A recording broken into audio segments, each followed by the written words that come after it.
لكل رقم دلالة ولكل حرف معنى، ولو جمعنا الحروف والأرقام مع بعض هيدونا تفسير معين هو علم الحروف والأرقام. والنهارده منورنا في عز الشباب عالم الحروف والأرقام دكتور خليل برهو. أهلا بيك. الله يخليك. دكتور، عايز أعرف منك في الأول بس يعني توضيح برضو سريع على فكرة علم الحروف والأرقام أو الأرقام والحروف، إيه هو بالظبط؟ هلا علم الحروف والأرقام هو علم يعني بيحاول يوصف الشخصية، يحدد ملامح هي الشخصية، شو بتتمتع فيه هي الشخصية من ميزات حتى من سلبيات، طريقة التفكير بالشخصية. طبعا هو هذا العلم بيعتمد على الأحرف، على إطلاق هي الأحرف، وبالتالي الأحرف هي يعني عبارة عن مجموعة أسماء، يعني الأحرف 4 أحرف أو 5 أحرف هي بتحدد اسم. هو العلم بيعتمد على إطلاق هذه الأحرف ملايين المرات من الولادة لحتى عمر الشباب، يعني حتى تتكون الشخصية أو تتبلور أو تأخذ حتى أبعادها. بيستند بشكل أساسي على أسماء الله الحسنى. كل حرف بيقول العلم إنه كل حرف من هالأحرف مرتبط باسم من أسماء الله الحسنى.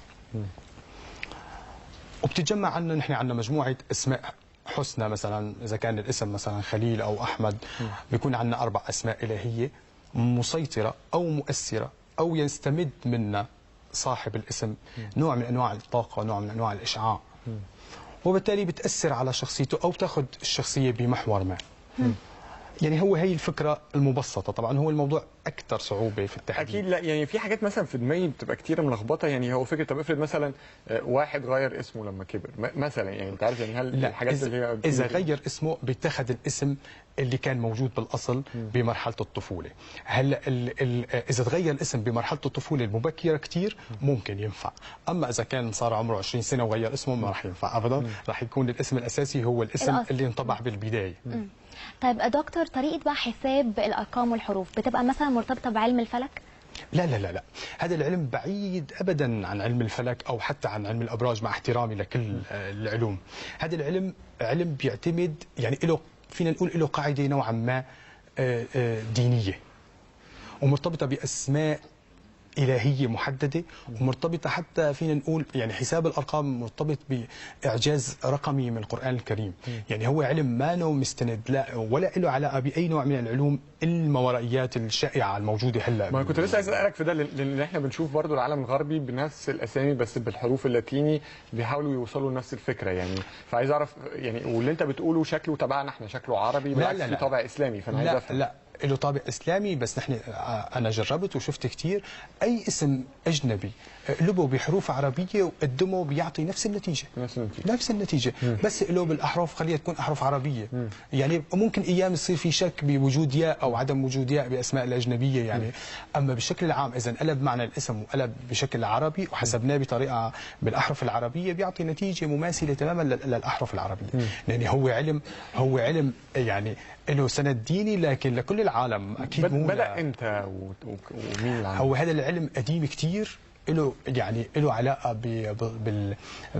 يعني اساسه هو مرتبط بالشيخ محي الدين ابن عربي، والموضوع قديم كثير، لكن ما صار في اضاءه. الشيخ محي الدين ابن عربي هو شيخ الصوفيه، يعني اذا كان في واحد عنده اطلاع شوي على بدايات الصوفيه، شيخ محي الدين عربي ولد بالاندلس لما كانت الاندلس حاضره اسلاميه، بعدين هاجر من الاندلس وسكن بدمشق، وهو يعني شخصيه اسلاميه عنده الصوفيه معروفه بشكل كثير كبير، وله كتابات كثير كبيره ومهمه كثير. طبعا بموضوع علم الحرف هو يعني الموضوع كان مغيب او ملغى او ما لانه انت لما حتى بتمسك الكتب او تقراها او بتحاول تحصل على معلومات من خلالها بتلاقي انك انت واقف في طريق مسدود، بتقرا الكلام وبيكون الكلام ما له مفهوم او ما عم تقدر تصل للنتيجه، في نوع من انواع الاسرار بتكون موجوده، انت لازم تتجاوز باب لتصل لباب ومن باب لباب حتى تقدر تحصل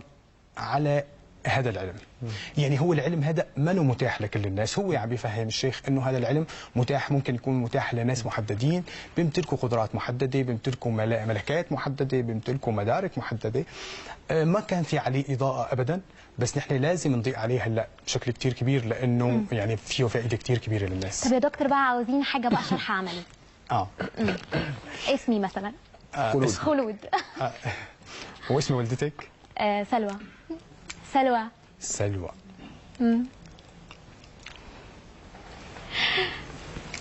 على الهواء. ايوه. ورقه وقلم؟ لا لا لا لا هو محتاج هو بيحسب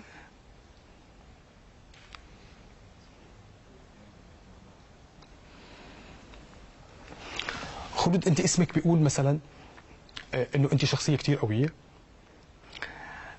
اسمك بدل على عصبيه كثير كبيره ونرفز كثير، بس هذا ما بيأثر. شخصيتك كثير قويه، واثقه من نفسك، بتعرفي تحددي اهدافك. طبعا في عصبيه باسمك بصراحه، في نوع من انواع المزاجيه اللي ما فينا نخفيها وما فينا نقولها، يعني ما فينا الا نقولها. هاي المزاجيه بتاثر عليكي، بتاثر على تعاطي الناس معك، وبتاثر على علاقاتك مع الناس. يعني انت لما بتكوني متضايقه بيبين عليكي، بيظهر حتى على قسمات وشك، على تعابيرك. وهي طبعا مشكله، بس ممكن الواحد يروض نفسه انه يخففها بالتدريج. شخصيتك كثير قويه، فيها نوع من انواع الحده، فيها نوع من انواع العصبيه. طبعا انت بتحبي يكون لك خلوات كثير، جلسات خاصه فيكي لحالك، يعني بتحبي تقعدي لحالك كثير، وهي خاصه فيكي، يعني ميزه فينا نعتبرها. بتفكري باللي شيء صار، بتحددي خطواتك المستقبليه. ايام بتحسي حالك انه انت في حاله صراع مع ناس ثانيين. انا بدي انصحك انه ما دوما تاخذي يعني السلبيه في النظره الى الاخر، خذي الايجابيه بالنظره بالتعاطي مع الناس وما تحاولي انك تاخذي نظره سلبيه. خذي الامور بطريقه، بس والله طيبه والله العظيم. خذي الامور بطريقه ايجابيه. اسمك فيه من القوه شيء هائل. طبعا اسمك فيه قوه وفي شيء له علاقه بالحكمه. انت حكيمه وبتعرفي تتصرفي وبتعرفي تنتقي الاوقات الصحيحه. لا والله حكيمه والله. وبتعرفي تختاري الاوقات الصح لتحقيق اهدافك. وهذا شيء كثير مميز. هلا الارقام بتقول انه انت مانك بوضع كثير مثالي، ما كل شيء عم تتمنيه عم بيتحقق، لكن المستقبل القريب يعني انا ببشرك او يعني بتمنى لك انه وقت كثير حلو. طب انت ليه بتسال على اسم الام؟ وفين الارقام؟ احنا كل ده حروف. ما هو انا قلت له انا بحسبهم بالارقام. فيني استعمل ورقه وقلم، بس انا بحسبهم بدماغي وبترجمهم يعني ترجمه. ليش بناخذ اسم الام؟ لانه دكتور بس انا يعني لكل حرف رقم.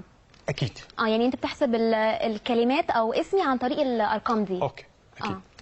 نحن بناخذ اسم الام للحصول على الدقه اكثر والتميز. يعني مثلا انت في كثير خليل، في كثير خلود، في كثير محمد، في كثير، لحتى تميز بيناتهم، لانه هن ما بيكونوا عندهم نفس الصفات، وما ما بتلاقي مثلا كلهم بيشتركوا بمجموعه، في مجموعه صفات ولو 40% او 30% مشتركه بيناتهم، لكن في ايام يكون في اختلاف كثير جذري بين واحد وواحد. فلذلك نحن بناخذ اسم الام لنحقق نوع من انواع التميز او المفاضله ما بين الشخصيات. خلينا نقول للناس شباب اللي عايز يتكلم ويجرب معانا، احنا التليفونات زي ما انتم شايفين هتبقى موجوده على الشاشه دلوقتي، عن طريق برضو الفان بيج على الفيسبوك. ممكن تبعتوا البيانات، محتاجين يبعتوا عيد الميلاد والاسم واسم الوالده وسنه الميلاد وسنه الميلاد. طيب انا عايز اعمل لك انا اختبار عليا انا. اتفضل. تمام، بس خلي بالك انا مش سهل. انت عايز تعرف ايه؟ عادل اسم والدتك؟ اسم الوالده ليلى، و سنه الميلاد قول بقى 1982. انت عشان كده غشيتي السنه لا انا 89. انا لسه قلت برضه صغيره. فين الارقام؟ لقيته بياخد الاسم بس مفيش ارقام. عادل 82.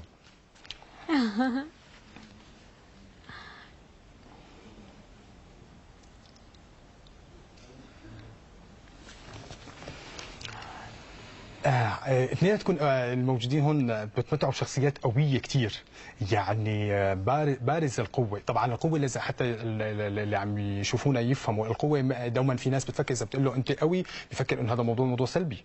ابدا هو موضوع سلبي، بالعكس هو موضوع ايجابي كثير.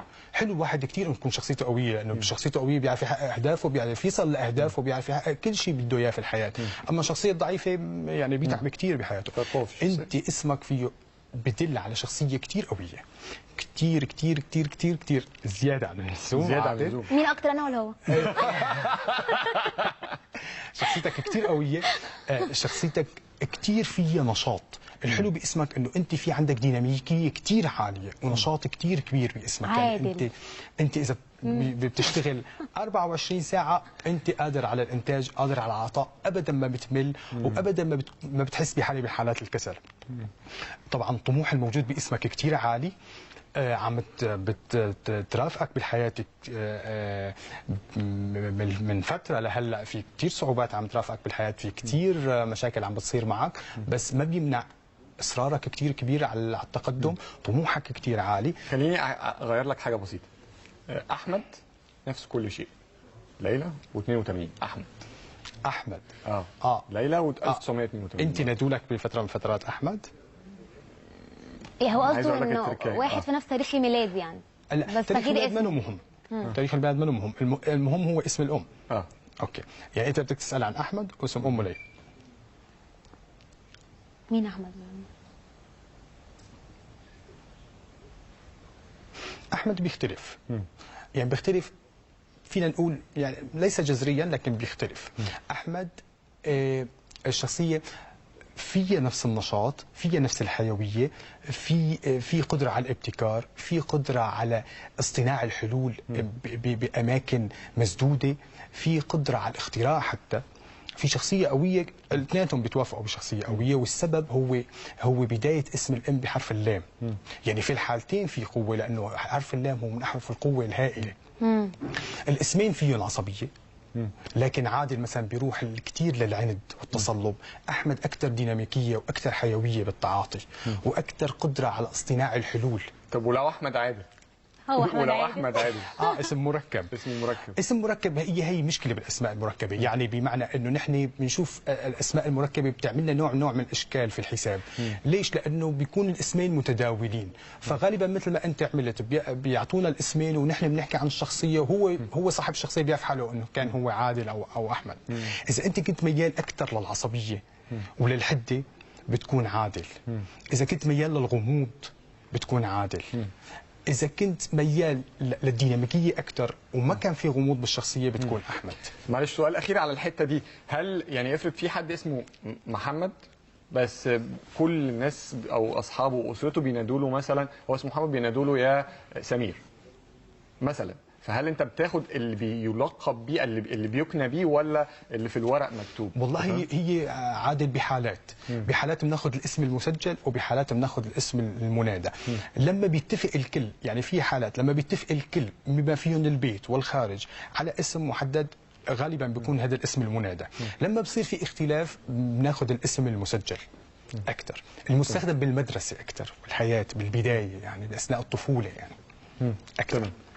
معانا بيانات ثانيه. معانا اماني 89 مامتها اسمها هويدا.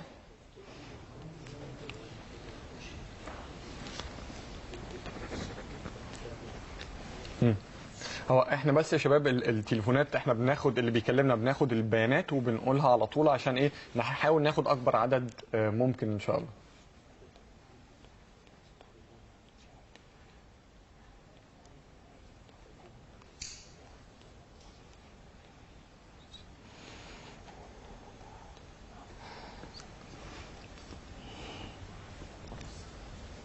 سنة الميلاد 89.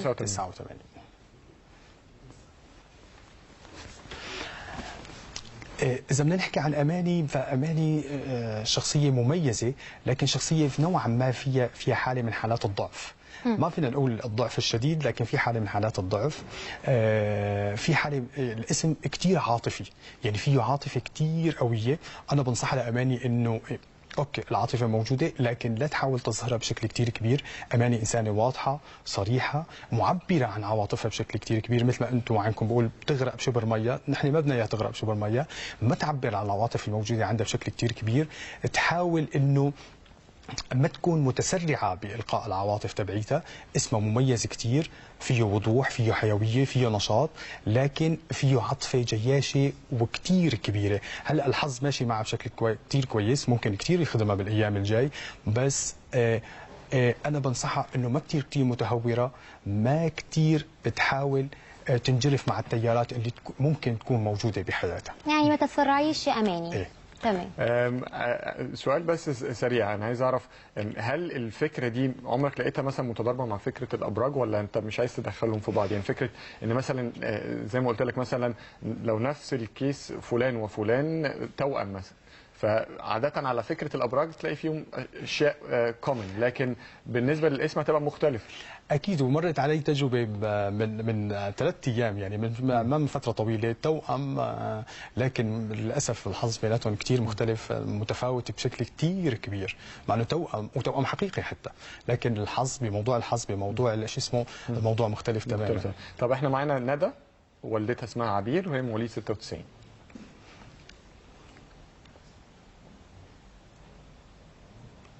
الموضوع بياخد وقت. ارقام بقى. انت عرفتي السر ولا لسه؟ كالكوليشن. مواليد 96. ندى اسم متميز، خاصة بحالة اسم الأم. شخصية متوازنة، مع أنه لسه العمر يعني نحن عم نحكي عن 16 سنة. شخصية متوازنة، شخصية محددة أهدافها، هادية. صحيح الاسم فيه نوعا ما من قوة الشخصية ومن العند ومن الأسرار ومن الانفعال، لكن ما عليه، الاسم فيه كثير قدرة على الانضباط، قدرة على تحقيق الأهداف، فيه شطارة، فيه نشاط، وحتى فيه حظ. فأنا ندى يعني بقول من الأسماء المتميزة، وتضل على نفس الوتيرة أو على نفس الأسلوب في الحياة، حتى لو نعتوها الناس بأنه هي ما كتير اجتماعية أو ما كتير حيوية، لا أنا بنصحها تضل على نفس الوتيرة وعلى نفس الأسلوب. أكيد هي كتير شاطرة بالمدرسة إذا كانت عم تدرس، لأنه المدارك العقلية الموجودة عندها كتير عالية، وأكيد فينا توجه هالمدارك العقليه الموجوده عندها باتجاه تستفيد منه كثير بالمستقبل. طيب انا عندي سؤال يا دكتور، دلوقتي في بعض الناس ممكن تتشائم من بعض الارقام، هل فعلا الرقم ليه علاقه بان هو يجلب سوء الحظ للشخص؟ اكيد في يعني 13 بس يبقى لنا. لا 13 لا، هذا يعني موضوع موجود بحضارات ثانيه. لكن اذا رجعنا لعلم الحرف وعلم الرقم، رقم 8 هو رقم الحظ. رقم 8 الحظ. تمام 8. ورقم اكيد رقم 1، ورقم النحس هو رقم 7. يعني بالعكس، اللي هو بره تلاقي 7 ده لاكي نمبر يعني. لا، في علم الحرف هو رقم يعني يعتبر جالب للنحس او لسوء الحظ او لسوء الطالع او. غريبه جدا. تمام. دكتور، اخيرا بس عايز اعرف سريعا، حضرتك دكتور في ايه ولا طبيب؟ لا انا طبيب اسنان. ومارست المهنه فتره. ده من هنا واللقب من هون جاي. وعلم الحرف درسته دراسه بشكل منعزل يعني، ولفتره كثير طويله، بس انا اللقب جاي من طب الاسنان. شكرا لك. مسجنا ليك. بعد الفاصل الداعية عمرو مهران، وهنستكمل ال40 أنوية، خليكم معانا.